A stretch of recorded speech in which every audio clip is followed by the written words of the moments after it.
বিয়ের ৫ বছর পরেও যখন আমি কোনো সন্তানের মা হতে পারলাম না, তখন আমার শ্বশুর শাশুড়ি আমার সাথে কথা বলা পুরোপুরি বন্ধ করে দেয়। এক বাসায় থাকলেও তারা আমার সাথে কখনো কথা বলতো না।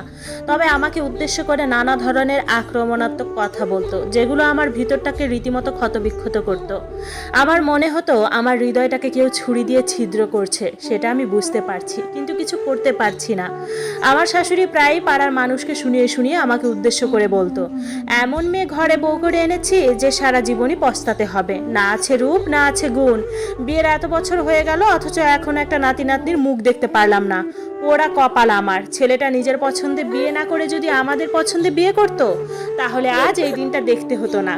আমি পাশের ঘর থেকে কথাগুলো শুনে শুধু নীরবে চোখের জল ফেলতাম, কিন্তু কাউকে কিছু বলতে পারতাম না। আমার খুব ইচ্ছে হতো আমার ভিতরের কথাগুলো কোনো একজনকে আমি বলি, নিজের ভিতরটা হালকা করি, কিন্তু আমি বলার মতো কোনো মানুষ খুঁজে পেতাম না।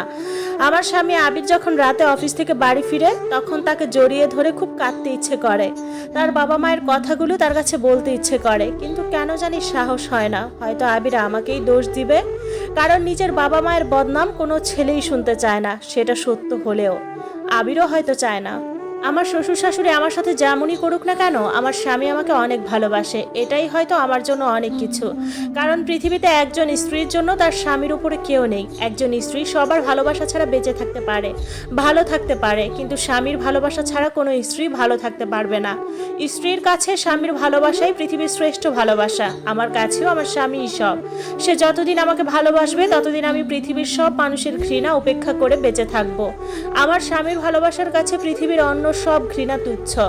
হঠাৎ করে আবির একদিন আমার হাত ধরে বলল, সাদিয়া, আমি যদি তোমার কাছে কিছু চাই, তুমি দিবে না?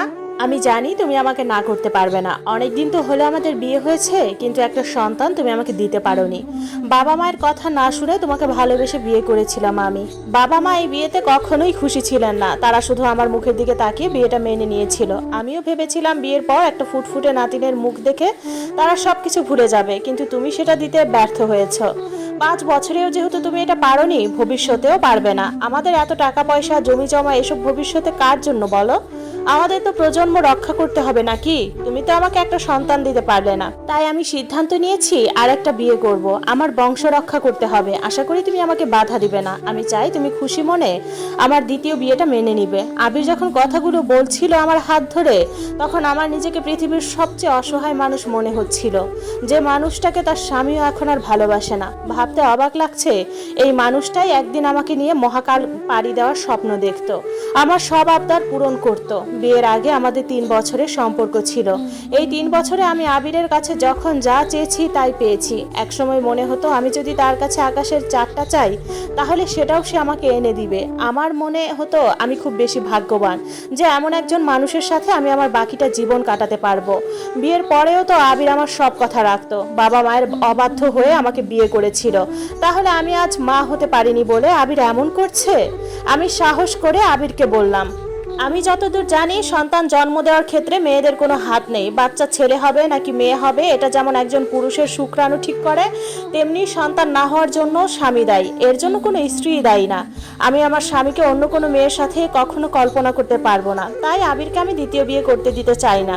সেজন্যই তাকে কথাগুলো আমি বলি। কিন্তু আবির এই কথার পরিপ্রেক্ষিতে আমার সাথে এতটা খারাপ ব্যবহার করবে আমি ধারণা করিনি। আবির আমার কথাগুলো শুনে বলল, তার মানে আমার সন্তান জন্ম দেওয়ার ক্ষমতা নেই? আমি পুরুষ না? তাহলে তোকে যে আমি এতদিন ধরে শারীরিক সুখ দিয়ে এসেছি, এটা কি করে দিয়েছি?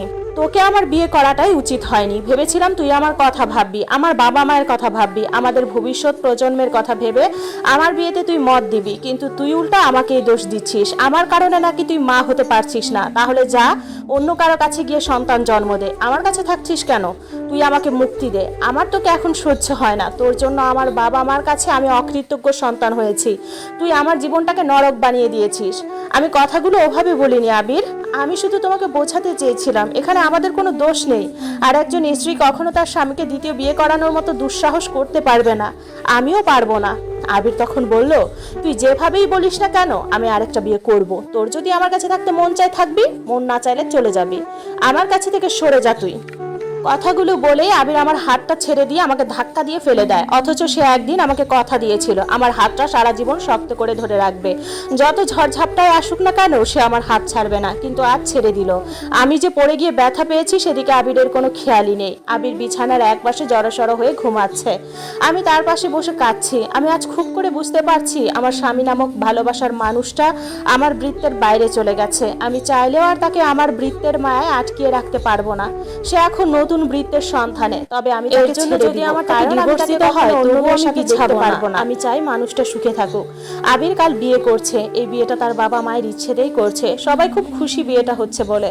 তাদের ঘরে হয়তো নতুন অতিথি আসবে, তাদের বংশের প্রদীপ রক্ষা করবে। তবে সবাই খুশি হলেও আমি খুশি হতে পারিনি। আমি কখনো ভাবিনি আমার জীবনে এমন একটা দিন আসবে নিজের স্বামীর বিয়ে নিজের চোখে দেখতে হবে। এটা আমি কোনোদিন পারবো না। তাই আজ আবিরকে আমি ডিভোর্স দিচ্ছি।